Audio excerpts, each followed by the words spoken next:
Garlic burps. It's Comics and Shots, a semi-comedic, completely improvised music by Howard Stern's Mick the Nerd, aka YouTube and TikTok's Mick the Man, aka Mick the Maverick, aka Buckets. Today's subject: the Spider-Goblin Saga by Zeb Wells. Zeb, I want you to know right now I don't hate you. I don't think you're a bad writer. I know that you have written some good things in the past. But this arc, it is the epitome of the... What's the best adjective for this? Standardness? Standardness. Yes, that's my main reason for not liking this run. It's too standard. It's essentially a story about the Green Goblin making an overly complicated plan involving the Rogues, brainwashing Spider-Man, implanting his consciousness into Spider-Man or something.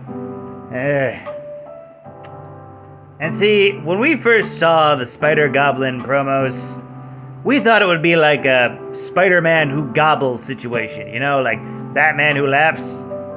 It's not. But I kind of wish it was, because that would have been better.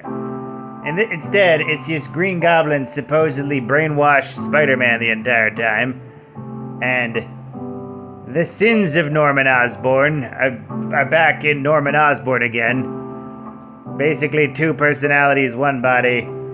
And, you know, then they fight. Norman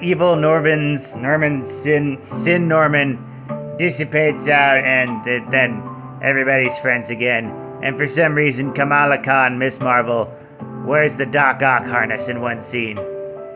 I don't know why. Her powers are working in this comic. She just wears the Doc Ock harness. Why? What was up with that scene? Anyone who read that comic, answer me why she needed to wear it. And then she fought Kraven off panel and won, and it's like, okay, I would have liked to see her fight Kraven, you know. It's not like the Spider-Man versus Green Goblin fight was interesting. It really wasn't. It was barely even a fight. And let's talk about Spider-Goblin in general. Like, it's revealed that Spider-Man was brainwashed by Norman to have, like, his brain inside him. And, like, then, out of nowhere, he gets a costume and gets green skin like the Goblin. And then, like, Chasm puts a brain thing on both him and Spider-Man. No, wait. Hold on. I'm mixing up here. Spider-Goblin puts Chasm in a chokehold, and then Chasm zaps him with psychoreactive goo. And that purges the Norman personality, the Goblin personality of Spider-Man. And then for some reason, Spider-Man's Spider-Goblin costume just disappears. Okay, I'm sorry, but no. Peter shouldn't have gotten a new magical costume from having the brain engrams in him. He should have gotten a regular costume. When frickin' Ben Chasm, like, psychoreactive gooed him, he should have still been in the same stupid Spider-Goblin costume. But no, it's one scene he's Spider-Goblin, the next he's Spider-Man. And, yeah, also the rest of the Spider-Rogues, the Sinister... How many of the Sinister people were there? It's like, yeah, they're basically just idiots this entire story arc, including Doc Ock, which I hate. Also, they did that thing where they used Electro's powers to turn Sandman into glass, and that was interesting in the 2000s, but we've seen it before. We've seen so many things in Zeb Wells' run before, and That's the big problem. Nothing about it's unique. Including this one. Story where Spider-Man turns evil and then he turns not evil again. Turns evil, gets a new costume, then loses the evil thing that was inside him that made him turn evil and get a new costume and blah blah blah blah blah. I'm done, okay? I'm glad I read this for free. I do not want to pay money for a generic Spider-Man Peter Parker story again. This is why Ultimate Spider-Man is upselling it. It's better, it's more unique. People want unique takes. Spider-Man is a character that they're afraid to do anything unique with, mostly due to brand synergy, and that sucks. Brand synergy is one of the, biggest detractors to main comic lines ever. Hell, New 52 only exists because writers wanted to go back to the Lois and Clark days.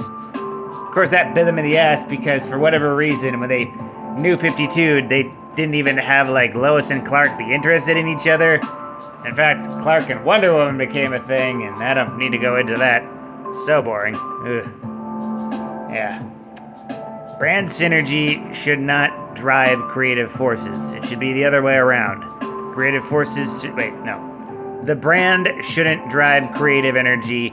Creative energy should drive the brand. I would love a new take on Spider-Man. Also, no more frickin' love triangles. I don't hate Paul as a character. I hate the Paul, MJ, Peter love triangle because it's fucking pointless. This series is supposed to be a goddamn sequel to, all the stories before it. And we've already suffered through too many love triangles. We're done.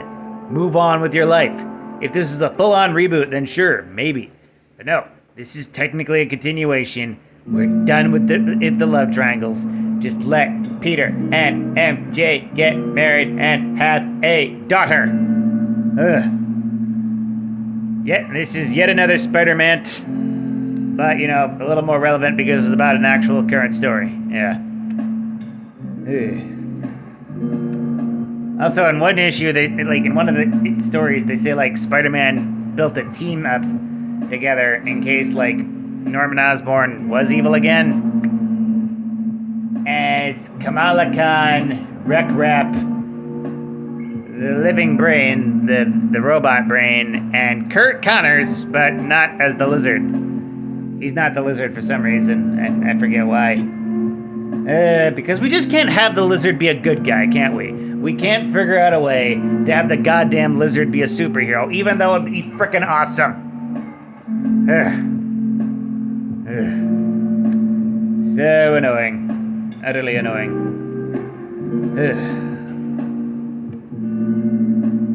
Joe Kelly, I hope you do better. And Zeb Wells, I honestly hope you do better too. And I hope you're doing okay, but this is not your best work. Deadpool and Wolverine was amazing. You helped write that, so I know you have chops, but Nick Lowe's holding your hands behind your back, obviously. Am I kidding? Editorial's holding the hands of every modern Peter Parker writer behind their back, and it's friggin' annoying. Let Peter Parker grow up, and no more evil Spider-Man stories. They've been done. They've been done. Either turning Peter evil or evil doppelgangers. It's been done, people. It's been done. With that, like, comment, and subscribe. Donate if you're feeling nice. Share it with a bear. And always remember, praise be to the Blood Elk, fear the Stabopotamus, and death to Kronos.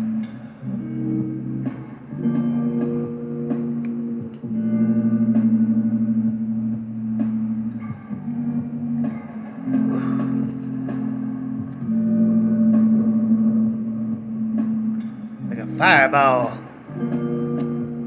Not like Fireball whiskey. That stuff's basically candy. Have a night, folks. Buddha.